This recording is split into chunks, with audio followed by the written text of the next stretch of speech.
Hello বন্ধুরা, আশা করি সবাই ভালো আছেন। কম্পিউটার শিক্ষা 24 চ্যানেলে আপনাদেরকে স্বাগতম।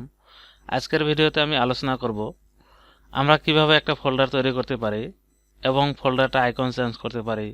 তারপর ফোল্ডারের ভিতরে যে কোনো আমরা ডকুমেন্ট নাই বা যে কোনো ফটো আমরা রাখতে পারি। তো আমরা কিভাবে ফোল্ডার তৈরি করব, তারপরে কিভাবে আমরা ওই ফোল্ডারের ভিতরে আমাদের ডকুমেন্টগুলো রাখব, তো আমরা ওইটা শিখব। তো কম্পিউটার অন হওয়ার পরে আমরা কি করব, কম্পিউটারটা রিফ্রেশ করে নিব। তারপর আমরা যদি ডেস্কটপে ফোল্ডার বানাতে চাই তাহলে ডেস্কটপে যে কোনো জায়গায় আমরা রাইট ক্লিক করব। রাইট ক্লিক করার পর এখানে দেখেন নিউ অপশন রয়েছে, তো আমরা নিউ যাব। যাওয়ার পর এখানে ফোল্ডার রয়েছে, তো আমরা ফোল্ডারে ক্লিক করব। তো দেখেন এখানে নিউ ফোল্ডার 2 নামে একটা ফোল্ডার আছে। তো আমাদের নিউ ফোল্ডার 1 এর আগে ক্রিয়েট করা আছে, তার জন্য নিউ ফোল্ডার 2 আছে। তো এবার আমরা কি করব, এই ফোল্ডারটা আমাদের যে জায়গায় দরকার ওই জায়গায় আমরা এইভাবে নিয়ে যেতে পারবো। তারপর এই ফোল্ডারটা আমরা কি করব, যদি আমরা নিউ ফোল্ডার 2 এটা রিনেম করতে চাই, আমাদের পছন্দ মতো আমরা ফোল্ডার নেমটা দিয়ে দেব। তাহলে আমরা কি করব, এখানে রাইট ক্লিক করব ফোল্ডারের উপর। রাইট ক্লিক করার পর রিনেমে যাব। রিনেমে যাওয়ার পর ফোল্ডারটা আমরা কি নামে নামকরণ করব এটা আমরা কিবোর্ড থেকে লিখে দেব। তো আমি আমার চ্যানেলের লগো নেমটা দিয়ে দিলাম। এবার আমরা বাইরে ক্লিক করব, তো দেখেন ওই নামে হয়ে গেছে। তারপর যদি আমরা এই ফোল্ডার আইকনটা চেঞ্জ করতে চাই তাহলে আমরা কি করব, ফোল্ডারের উপর রাইট ক্লিক করব। রাইট ক্লিক করার পর প্রপার্টিসে যাব। প্রপার্টিসে যাওয়ার পর এখানে কাস্টমাইজ রয়েছে, তো আমরা কাস্টমাইজে যাব। যাওয়ার পর এখানে দেখেন চেঞ্জ আইকন রয়েছে, তো আমরা চেঞ্জ আইকনে ক্লিক করব। তারপর এখানে অনেক ধরনের আইকন রয়েছে, দেখেন অনেক ধরনের আইকন রয়েছে। তো আমরা এখান থেকে যে কোনো আইকন দিতে পারবো।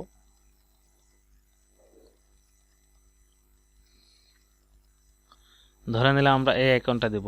তো এটাতে ক্লিক করব। ক্লিক করার পর ওকে ক্লিক করব।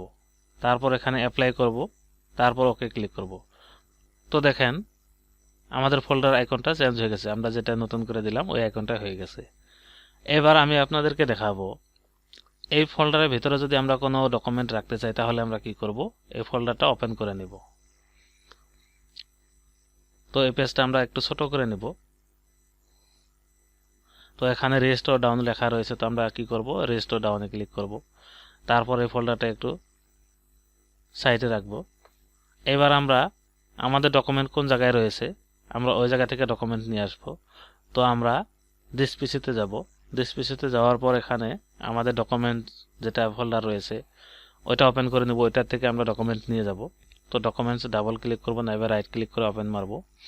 এবার এখানে দেখেন অনেক ডকুমেন্ট সেভ করা রয়েছে, তো আমরা চাইলে এখান থেকে যে কোনো ডকুমেন্ট নিয়ে যেতে পারি। তো প্রথমে এবিসি নামে যেটা ডকুমেন্ট রয়েছে আমরা ওইটা নিয়ে যাব। তো আমরা এটাতে রাইট ক্লিক করব। রাইট ক্লিক করার পর এখানে কপি রয়েছে, তো আমরা কপিতে ক্লিক করব। তারপর আমাদের যে ফোল্ডারে নিতে লাগে ওই ফোল্ডারে যাব। যাওয়ার পর এখানে রাইট ক্লিক করে পেস্ট করে দেব। তো দেখেন ওই ডকুমেন্টে চলে আসছে। ওইভাবে আমরা যদি কোনো অন্য ডকুমেন্ট আনতে চাই তাহলে ওইটাতে রাইট ক্লিক করব।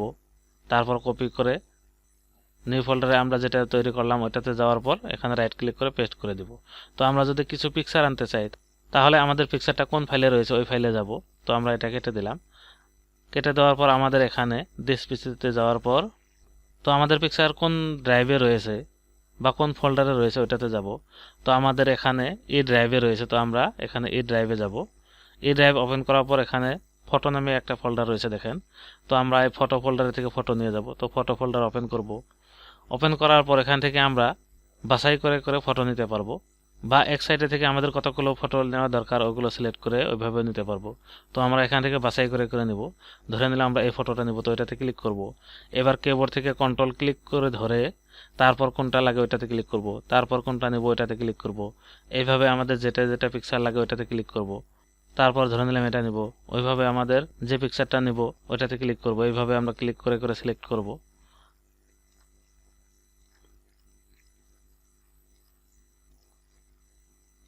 তারপর আমরা কি করব, যেগুলো পিকচার সিলেক্ট করে নিলাম তার যে কোনো একটার ভিতরে রাইট ক্লিক করব। রাইট ক্লিক করার পর এখান থেকে কপি ক্লিক করব। তারপর এটা আমরা এই পেজটা সরিয়ে নেব। নেওয়ার পর আমরা নতুন করে যে ফোল্ডারটা ক্রিয়েট করলাম ওই ফোল্ডারে যাব। যাওয়ার পর এখানে রাইট ক্লিক করে পেস্ট করে দেব।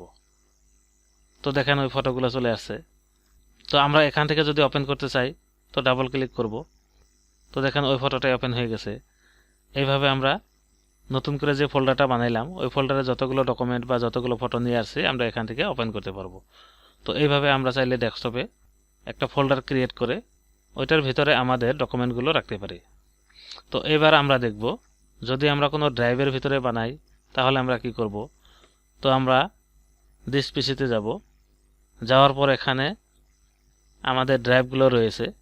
তো আমরা ধরে নিলাম এই ড্রাইভে আমরা একটা ফোল্ডার তৈরি করব। তো এই ড্রাইভ ওপেন করব। ওপেন করার পর এখানে আমরা ব্ল্যাঙ্ক জায়গায় কি করব, রাইট ক্লিক করব। তারপর আমরা নিউ যাব, নিউ যাওয়ার পর এখানে ফোল্ডারে ক্লিক করব। তো দেখেন নিউ ফোল্ডার চলে আসে। তো আমরা এটা রিনেম করে নেব।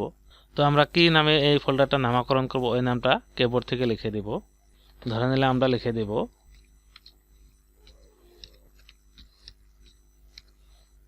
My personal document. তো দেখেন ওই নামটাই হয়ে গেছে। এবার যদি আমরা এই ফোল্ডার আইকনটা চেঞ্জ করতে চাই তাহলে কি করব, এই ফোল্ডারের ভিতর রাইট ক্লিক করব। তারপর এখান থেকে আমরা প্রপার্টিসে যাব, যাওয়ার পর কাস্টমাইজে যাব। কাস্টমাইজে যাওয়ার পর এখানে চেঞ্জ আইকন রয়েছে, তো আমরা ওইটাতে ক্লিক করব। তারপর এখানে অনেক ধরনের আইকন রয়েছে, আগে যেরকম আমরা চেঞ্জ করে নিলাম। তো এখান থেকে আমরা এই ফোল্ডার আইকনটাও চেঞ্জ করতে পারবো। ধরে নিলাম আমরা এই আইকনটা দিব, তো ওইটাতে ক্লিক করব, তারপর ওকে ক্লিক করব। এবার অ্যাপ্লাই ক্লিক করব, তারপর ওকে ক্লিক করব। দেখেন ওই আইকনটাই চলে আসছে।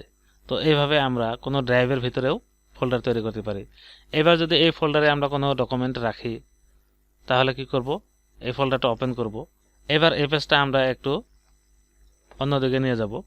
যাওয়ার পর আমরা এই ফোল্ডারে কি রাখব, ধরে নিলে আমরা যে কোনো একটা ডকুমেন্ট নিয়ে আসবো, আমাদের সেভ ডকুমেন্ট। তাহলে আমরা আমাদের সেভ ডকুমেন্ট যে জায়গায় রয়েছে ওই জায়গা থেকে ওপেন করব। তো আমাদের ডকুমেন্ট রয়েছে দিস পিসিতে, তো দিস পিসিতে যাব। যাওয়ার পর এখানে আমাদের ডকুমেন্ট যেটা ফোল্ডার রয়েছে ওইটাতে যাব, ওইটাতে আমাদের ডকুমেন্ট রয়েছে, তো এটা ওপেন করব। ওপেন করার পর এখান থেকে তো আমরা এটাতে রাইট ক্লিক করব। ক্লিক করার পর এখান থেকে কপি ক্লিক করব। তারপর আমরা যে ফোল্ডারে নেব, তো আমরা এই নতুন যেটা ফোল্ডার তৈরি করলাম ওইটাতে নেব। ওইটাতে যাওয়ার পর আমরা কি করব, রাইট ক্লিক করব। রাইট ক্লিক করে এখানে পেস্ট ক্লিক করে দেব। তো দেখেন চলে আসছে। তো আমরা চাইলে এখান থেকে ওপেন করতে পারি। ওইভাবে যদি আরও ডকুমেন্ট নিয়ে আসতে চাই, ধরে নিলাম যে রি-এক্সাম স্টুডেন্ট লিস্ট যেটা রয়েছে ওইটা আমরা যদি আনতে চাই তাহলে ওটাতে রাইট ক্লিক করব। রাইট ক্লিক করার পর এখানে কপি ক্লিক করব। তারপর আবারও আমরা যে ফোল্ডারে নেব ওই ফোল্ডারে চলে যাব। যাওয়ার পর এখানে রাইট ক্লিক করব, তারপর পেস্ট করে দেব। তো দেখেন ওইটাও চলে আসছে। তো এইভাবে আমরা যে কোনো ডকুমেন্ট আমাদের নতুন করে বানিয়ে নেওয়া ফোল্ডারে আমরা নিয়ে আসতে পারি। এবার এগুলো কেটে দিলাম। কেটে দেওয়ার পর আমরা যদি আমাদের যে নতুন ফোল্ডার যেটা তৈরি করলাম ওই ফোল্ডার ওপেন করে যদি ওখান থেকে আমরা ডকুমেন্ট ওপেন করতে চাই তাহলে আমরা কি করব, তো আমরা প্রথমে যেটা ফোল্ডার বানিয়েছিলাম ডেস্কটপে ওইটা থেকে আমরা যে কোনো ডকুমেন্ট ওপেন করব। তাহলে আমরা ওইটা ডাবল ক্লিক করব, নাইবা রাইট ক্লিক করে ওপেন মারব। তারপর এখান থেকে ধরে নিলাম আমরা যে এবিসি ডকুমেন্টটা এখানে কপি করে আনছিলাম, তো ওইটা ওপেন করব। তো ওইটাতে রাইট ক্লিক করে ওপেন মারব, নাইবা ডাবল ক্লিক করব। তো দেখেন ওই ডকুমেন্টে ওপেন হয়ে গেছে। এইভাবে আমরা যেগুলো ডকুমেন্ট নিয়ে আসছি ওগুলো ওপেন করতে পারি। তারপর আমরা ড্রাইভের ভিতরে যেটা ফোল্ডার তৈরি করলাম ওটা থেকে কিভাবে ওপেন করব, তো আমরা প্রথমে দিস পিসিতে যাব। যাওয়ার পর আমরা কোন ড্রাইভে ফোল্ডার তৈরি করছি ওই ড্রাইভে যাব। তো আমরা এখানে যেটা ফোল্ডার বানিয়ে নিয়েছি ওইটাতে যাব। তো আমি এখানে ফোল্ডার বানিয়ে নিয়েছি মাই পার্সোনাল ডকুমেন্ট, তো ওইটা ওপেন করব। ওইটা ওপেন করার পর এখান থেকে আমরা ধরে নিলাম রি-এক্সাম স্টুডেন্ট লিস্ট যেটা রয়েছে ওইটা ওপেন করব। তাহলে ওইটাতে যাওয়ার পর আমরা ডাবল ক্লিক করব। তো দেখেন ওইটা ওপেন হয়ে গেছে। এইভাবে চাইলে আমরা কি করতে পারি, নতুন করে ফোল্ডার বানিয়ে ওইটাতে আমরা যে কোনো ডকুমেন্ট রাখতে পারি এবং পরে আমরা ওই ফোল্ডার থেকে আমরা আমাদের ডকুমেন্ট ওপেন করে নিতে পারি। তো এইভাবে আমরা নিউ ফোল্ডার তৈরি করে ওটা রিনেম করতে পারি এবং ফোল্ডার আইকনটা চেঞ্জ করতে পারি এবং ফোল্ডারের ভিতরে আমাদের যে কোনো ডকুমেন্ট আমরা রাখতে পারি। তো আজকের মতো এখানে শেষ করলাম। আশা করি ভিডিওটা ভালো লাগলে লাইক করবেন, কমেন্ট করে মতামত জানাবেন এবং এই ধরনের নতুন নতুন ভিডিও পরবর্তী পাওয়ার জন্য চ্যানেলটা সাবস্ক্রাইব করে নেবেন। আর পাশে থাকা বেল বাটনটি প্রেস করে ওখানে অল প্রেস করে রাখবেন পরবর্তী ভিডিও নোটিফিকেশন সবার আগে পাওয়ার জন্য। Thank you.